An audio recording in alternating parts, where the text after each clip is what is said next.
Welcome to an edition of Boxing Info. I'm your host, The Islander, and this is the results show, and I got a little bit of other information too. Those of you who've been with me for going over 4 years now on 2 different accounts know from time to time I upload videos that are actual videos of different things, not just me talking to the camera and reporting on boxing or giving you updates or opinions and that sort of thing. So don't be surprised if you see, I guess what I'm trying to get at is there may be videos uploaded in the next week or 2 or 3 that have nothing to do with boxing whatsoever.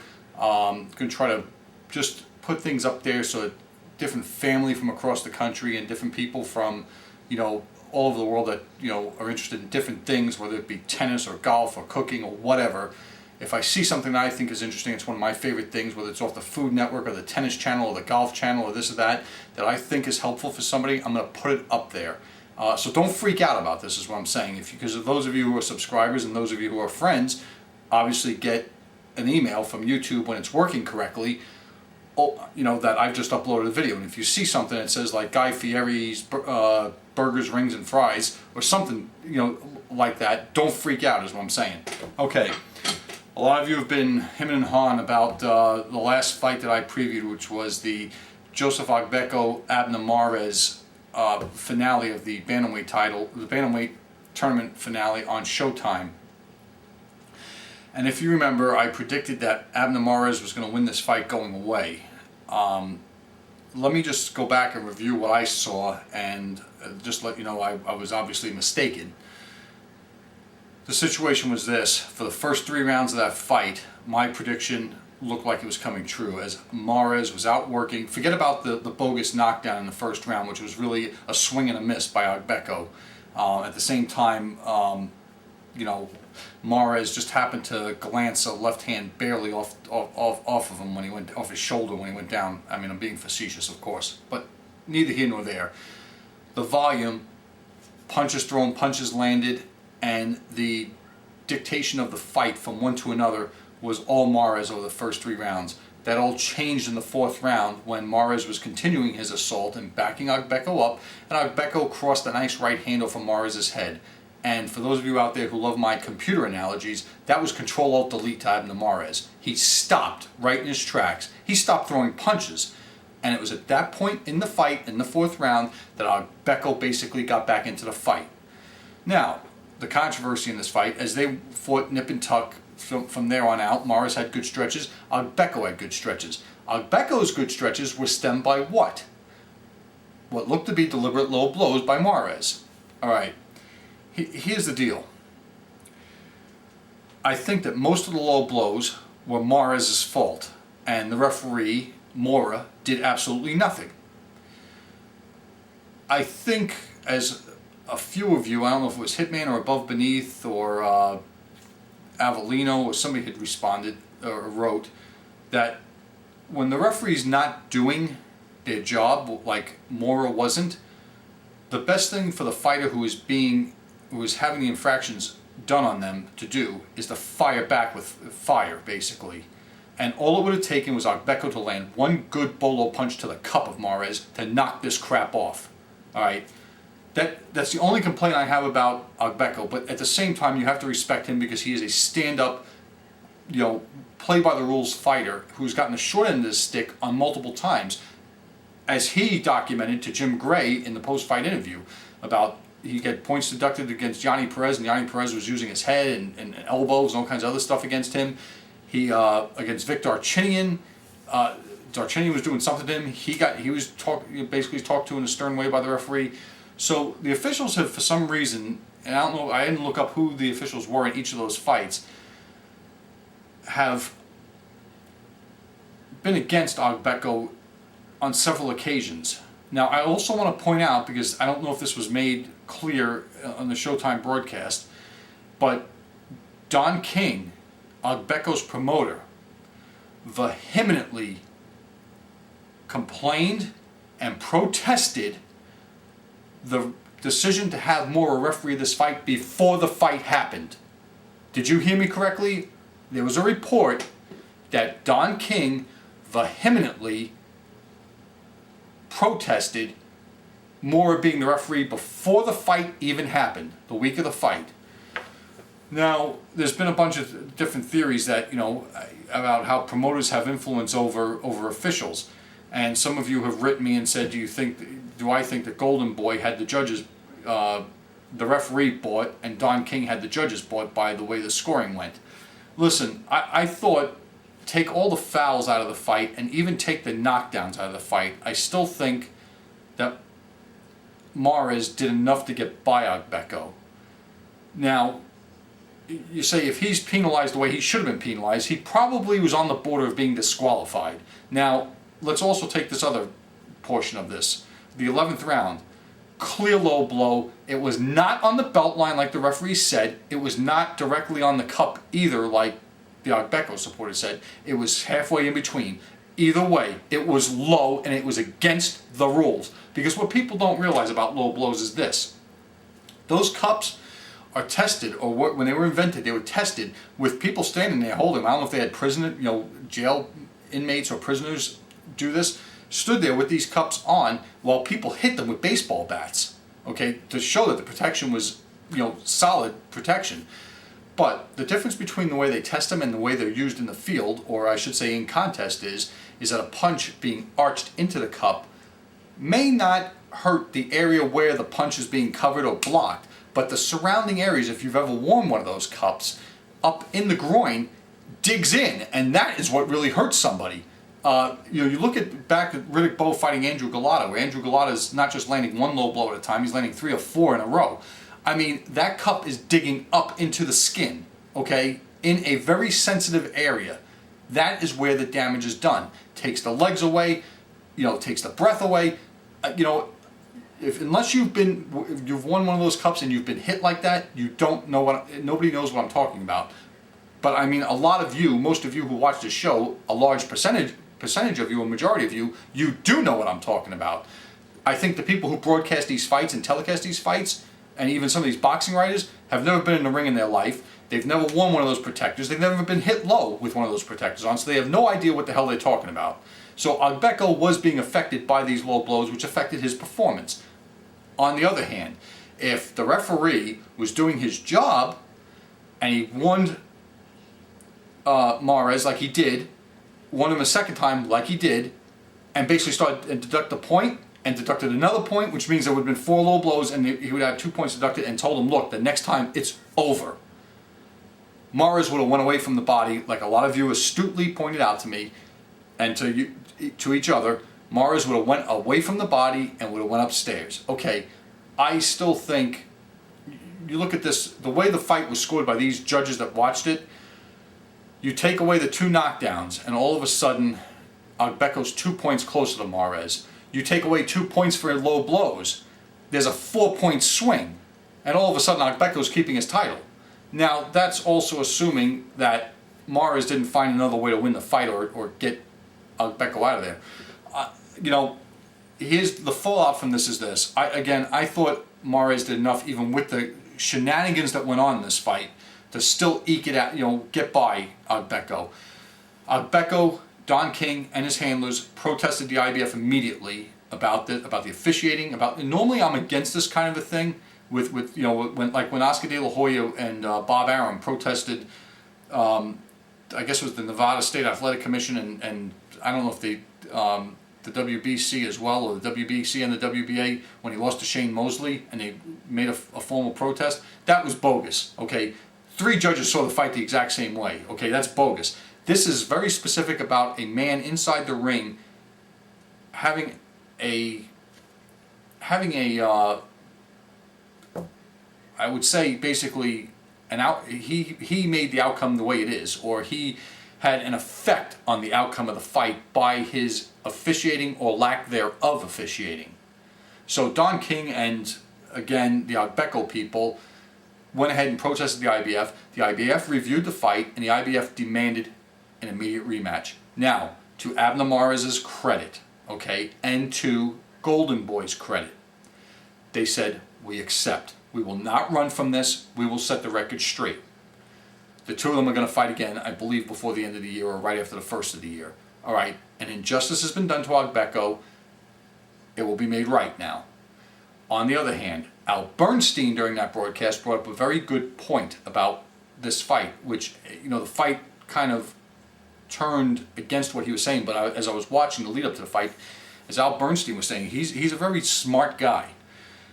That when two fighters have basically a training camp and one fighter gets injured and they postpone the fight and they have to pick up training camp again, the younger fighter benefits from this and the older fighter doesn't. Imagine what would have happened if they would have fought when they were originally supposed to fight, and how well Agbeko performed even under these circumstances, with the referee against him, with being fouled. You know, somebody brought up the comparison to Eusebio Pedrosa. That was kind of like Eusebio Pedrosa versus Juan Laporte, or Eusebio Pedrosa against any number of people, but Laporte was the worst fight. Pedrosa against Juan Laporte in January of 1982, at the Sands Hotel and Casino in Atlantic City, New Jersey, on CBS for 15 rounds. The Laporte people counted at least 50 different infractions. This might not have been that bad, but the number of infractions was in the double digits. All right, they fight straight up, the officiating straight up. I'm good with whoever wins and the direction they take from there. And that's that for that fight. This past weekend, a couple of notable things happened. A couple of heavyweight fights. You remember months ago, before Klitschko and Hay, and when Vitaly Klitschko beat Solis, when Solis' knee gave out, I told you guys, be very, very patient. Things take time to work themselves out. And I know you're probably gonna jump me and say, you know, look, what we saw this weekend isn't the system working itself out. It's the beginning of the system working itself out. And I'm gonna tell you this. Let's start with Povetkin against Chagaev. Okay. This backdrop story about this was Povetkin was in training camp without Teddy Atlas, and he only had Teddy Atlas for like 23 days. He was out of shape. He was not in the right shape. You know, that fight could have gone either way, even though, you know, basically they had it 117, 113, 116, 112. I personally thought the fight was a little bit closer than that, because I thought Chagaev landed a lot more shots than the broadcasters were giving him credit for. I thought Povetkin, just like Mares, did enough to eke it out. There were, you know, some real slick spots in that fight, in the middle of that fight, where I was thinking Chagaev was going to basically, you know, railroad Povetkin and end it. Povetkin was lost in the middle of this fight. Chagaev's style gave him all kinds of trouble. Chagaev also wobbled him a few times in this fight, you know, with left hands. Here's the fallout, all right, and the reality. As one of my good friends that I haven't seen in a while, but play golf with and used to work with, would say, here's the rub. Chagaev has already been impaled by Vladimir Klitschko. All right, it was a whitewash, because remember, Chagaev filled in for David Hay in 2009, which is why I've always said the WBA title belonged to Vladimir Klitschko to begin with, because he beat the rightful champion to get that title, and now he's beaten the phony champion to get the title, so that's neither here nor there. But this belt that they were fighting for was the regular WBA belt, so the WBA can collect sanctioning fees. All right, with this said, Povetkin squeaks by Chagaev, even though the scores don't reflect that. He's got this WBA regular belt. The rumor is now, as what they're saying on the broadcast, Sauerland, who is Povetkin's promoter, invited Evander Holyfield to sit ringside for this fight. And the general consensus is this, is that Povetkin's first title defense is going to be against Holyfield. Which, you know, is probably going to be about the same as Holyfield's last title fight against Shrek. No, I mean Valuev, Nikolai Valuev. But in any event, that's neither here nor there. Chagaev still has more fights left in him. And it was actually, between two top 10 fighters, a pretty good action fight. One that we don't get when we see the Klitschko's fight. That is why I was telling you folks, be patient. These things are going to work themselves out eventually. The other fight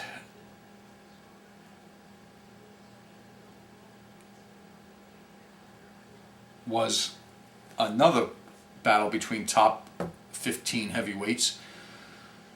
Robert Helenius from Finland, monster, 6'6" guy who's being brought along what I would consider one of the more correct ways against former champions, former WBO titleist Sergey Lakovich. This was also a very good fight. Lakovich had his nose broken in 2 places early in the fight, had a horrendous trouble breathing, got dropped a couple of times, and finally got dropped in the 8th round, got dropped in the 9th round, and finally, they were saying veteran referee Stanley Christodoulou. Stanley Christodoulou, that referee of that fight, came to fame. His big watershed moment was he was the referee in the first Aaron Pryor-Alexis Arguello fight in the Orange Bowl, if they didn't mention that. Lakovich had his moments in this fight. He was out boxing Helenius for good stretches of the fight, but the power, the size, and the aggression of Helenius finally did in Lakovich, who has nothing else. See, the thing is, the 2 losers in these fights, Chagaev and Lakovich, they're still viable. They're still durable goods. You know, Helenius and Povetkin may not eventually meet each other.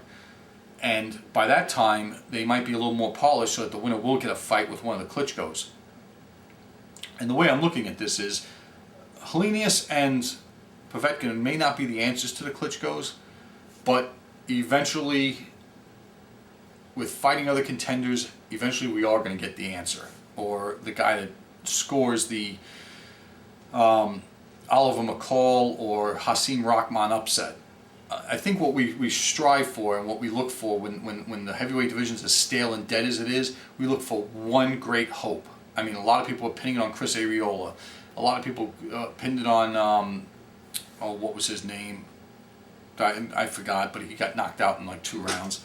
You know, Sam Peter it was put on. I mean, it was just over and over again. These, the writers, the TV people try to, when a guy has a Loctite hold on the heavyweight title, or 2 guys do in this instance, they're always looking for that hope of an exciting fighter that will go in there and try to score knockouts. Right now in Europe, Helenius is that person. Povetkin, for the purist, is the Olympic pedigree guy who they think might someday be able to do it. I have my doubts. I had my doubts since I saw him get tagged and rocked by Eddie Chambers in a fight that he was lucky to win, and he came on stronger in the second half of that fight. But I was real impressed with Helenius. I'm getting back to what I was saying about him. He's beaten 4 or 3 former champions in the last probably 11 months or so. Layman Brewster, he put into retirement. Sam Peter, he knocked clean out, just like Vladimir Klitschko did, and now Lakovich. So even though these guys may have seen better days, meaning Brewster and Sam Peter, they're still dangerous. I mean, they're still dangerous punches that he's dealing with, and this is going to serve him better as he goes on. He's still rough around the edges, but neither here nor there. So that's going to do it for the results. I thought they were very good fights. One other one that I did not get to see, Ulysses Archie Solis won a 12-round decision over Heather Oliva. That was in Guadalajara, Mexico. 120, 108, 119, 109, 118, 110. In defense of his light flyweight title. Looking at the schedule, there's been a couple of pullouts. The other thing I was also going to tell you is I got a email from Main Events, as I do all the time. Zab Judah basically made a formal complaint against to the WBA and to the IBF for the referee in his fight against Amir Khan. Now, we all know how that's going to go. That's going to go upside down because the punch was right on the belt line and it was a legal shot. He should have got up. This is what I was talking about low blows that hurt a guy and low blows that don't hurt a guy. Along the top of the waistband, you get hit with a baseball bat, it ain't going to matter. But you get hit with an uppercut in the groin, it ain't the area, it ain't the three-piece toolkit that's going to be hurt. It's the inner edges of your groin and your thighs that are going to be hurt. And he should not, that punch should not have had any effect on him in regards to it being a low blow that would hurt him, because it was really a legitimate blow that hurt him, and they're going to review the tapes and see and basically tell him his protest is declined. And what people don't understand is he was getting taken to the woodshed the entire fight. I mean, after the first round, his face was all marked up. Julio Cesar Chavez Jr.'s title defense against Ronald Hearns has been called off. Also, Robert Guerrero's fight against Marcos Maidana has been called off also. Maidana has some other plans from what I understand. And the other big news was James DeGale signed a 3-year contract with Frank Warren, much to the chagrin of certain people in the UK. September 3rd, which is this coming Saturday. Well, actually, before that, there's a doubleheader in Tokyo tomorrow, and it's not being shown on TV. Koki Komida's taking on David De La Mora, 12 rounds for Komida's regular WBA bantamweight title. And Hugo Cazares is taking on Tomonobu Shimizu, 12 rounds for Cazares' WBA junior bantamweight title. Alright, the Komida fight, not sure, I don't know much about De La Mora. Expect Cazares to come through his fight. Then,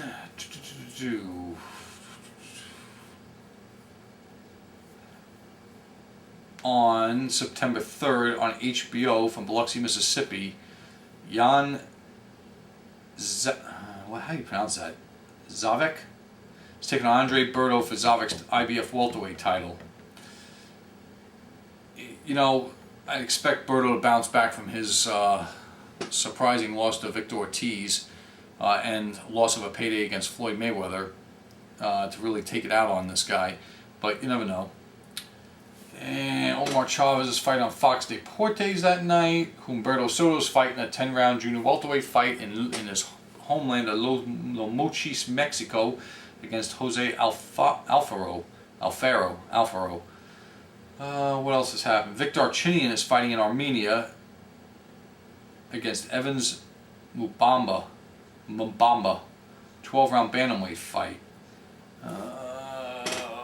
That's going to be it for that schedule. I think I gave you most of the news. A couple of emails I've gotten, and I just wanted to share this with some of you. There's been a lot of activity on certain videos I have uploaded a while ago. One of them is the Who's Number One Top 20 Boxers of All Time that ESPN did, which is a real crappy list to begin with. There's way too many modern fighters on there, and way too many fighters that are just absolutely top 10 material that were just totally left off the list. A lot of arguments have come on this list or on the channel comments for this about whether Mike Tyson should even be on the list, which I don't feel he should. Whether or not certain other, like Evander Holyfield, I'm trying to think of who the other modern fighters. I mean, Joe Frazier, George Foreman, a whole bunch of modern fighters are on this list that shouldn't be on there. They've got Sugar Ray Leonard like in the top 10, which maybe so, maybe not. Marvin Hagler as well. But the truth be told, when you don't have Sam Langford and you don't have Jimmy Wild and you don't have guys like that, guys like that in the top 20, the list is bogus. But a lot of the comments are people arguing whether somebody should be on the list, somebody shouldn't. Okay. ESPN, when I first got this show started, when my other channel was up, it was started off of a thing ESPN did online where they were going through 5 days a week and doing basically the top 50 boxers of all time. At that time, I want to inform everybody that ESPN had Mike Tyson sliding in at number 50. All the other current boxers that are boxing right now were not on the list. Like Floyd Mayweather not on the list, Manny Pacquiao wasn't on the list. Evander Holyfield, still active, was not on the list. Mike Tyson slid in at number 50. I don't remember where Sugar Ray Leonard was, but guys like Jimmy Wild were on this list. And then they go and make this show, Who's Number One, and have this putrid list put up there. I just want to let you know that, I try to hear everybody's argument. I had a very good back and forth with a guy named Linj something about the placement of Leonard on the list and Hagler on the list and this and that. And I'm not trying to be disrespectful to anybody, and I respect everybody's opinion, but it's very difficult to compare a guy who's only had like 37 pro fights to a guy who's had 65 or 70 and 12 title defenses in one division. I do get the fact that quality sometimes trumps quantity, but when the quantity is of quality also, and it may not be the top quality that somebody was cherry picking, the body of work, in my opinion, overtakes a few highlights. And a good example of this is a lot of people are unsure of where Oscar De La Hoya is going to be remembered. And that's what, keep in mind, one of the videos I'm going to upload is another one of those Who's Number One, and this one's called The Most Overrated. It's not only boxing, it's all sports. The only boxer to make that list was Oscar De La Hoya as one of the top 20 most overrated. And there were all kinds of things on there, like, you know, Anna Kournikova and Joe Namath and the Atlanta Braves baseball team. I mean, all sorts of things like that. But the only boxer on that list, ironically, is Oscar De La Hoya. And why is that? Because he truly is overrated.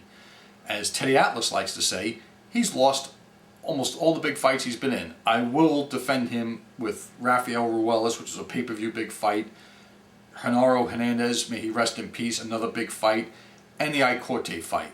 All right, he won, and Fernando Vargas. So 4 big pay-per-view extravaganza fights, he won. All the rest of them, he lost. So overrated, I think so. And people who are on these lists and on these lists that are on the top 20, top 10 all time, this and that, you have to understand that when you put up some of these old guys that used to fight once a week or a couple times a week against guys of the modern day like a Mayweather or a Holyfield, something like that, fight, you know, twice a year maybe, there's no comparison. Those guys didn't eat processed foods like these people eat today. These guys didn't, you know, have all kinds of, you know, medicines and drugs running through their system, legally or not, that these guys do today. You know, I'm not saying that they were all better. I'm just saying the world, and in this country, people have been getting kind of weaker and lazier as time goes on, and it's really no different from the athletes. And I maintain that guys like Jimmy Wild, who was the first flyweight champion of all time, would have beat the living tar out of most every other flyweight that's ever fought.